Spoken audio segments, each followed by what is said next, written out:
मैं 2 साल की थी जब मुझे पोलियो हुआ था।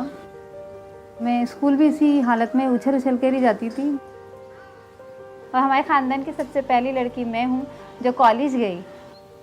जब मेरे बच्चे छोटे थे हम पार्क वग़ैरह जाते थे और बच्चों को लेके मुझे घुमाना पड़ता था और उनके साथ बैडमिंटन खेलना है तो बैट बॉल खेलना है, उनको झूलों पे झुलाना है, सब मैं करती थी। मैं चाहती थी कि मैं कुछ ऐसा करूँ कि मैं मनवा सकूँ, बता सकूँ कि मैं भी बहुत कुछ हूँ और मैं दिखा सकूँ लोगों को मैं कर सकती हूँ।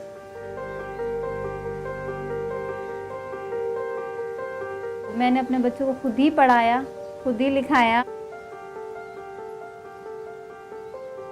और आज इस उम्र में आके कमज़ोरी का एहसास बहुत ज़्यादा होता है। पोलियो फिर बता रहा है कि मैं पोलियो ज़्यादा ही हूँ। मैं चाहती थी कि मैं डॉक्टर बन के ना अपनी मम्मा को ठीक कर दूँ, लेकिन अब मुझे पता चल गया है कि इसका कोई इलाज नहीं है।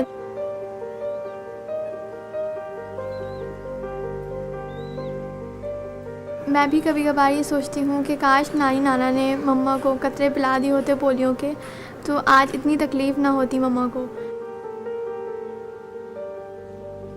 मैं तो ये कहती हूँ जो लोग बच्चों को पोलियो के कतरे नहीं पिलवाना चाहते तो वो अपने बच्चों के खुद दुश्मन हैं। तो अल्लाह ना करे अगर आपके बच्चों को कुछ हो जाए तो आप उस वक़्त को कोसेंगे और पछताएँगे।